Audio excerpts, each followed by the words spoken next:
А что будет, если взять BMW 38 по низу рынка и попробовать сделать из нее машину? Подумал я и начал действовать. В соседнем городе нашли подходящий вариант и сразу же взяли. Цена большого материального вложения составила $3000. И скажу наперед, из плюсов в этой машине был только плюс на клемме аккумулятора. Сердце машины это двигатель, и поэтому хотелось бы начать с него. Он троил на холостых, никуда не ехал и кушал около 30 литров на сотню.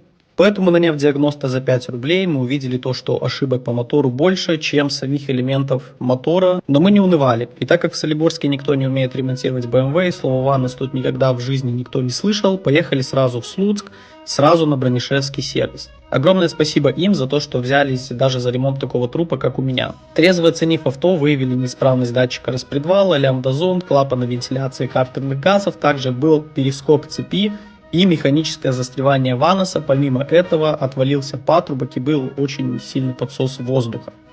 После покупки всех запчастей, замены всего необходимого, мотор поехал так, как не ехал с 1996 года. Все затраты на мотор вы видите на экране. Но на этом радоваться было рано, ведь то, что мы обнаружили в подвеске, подвергло всех в шок.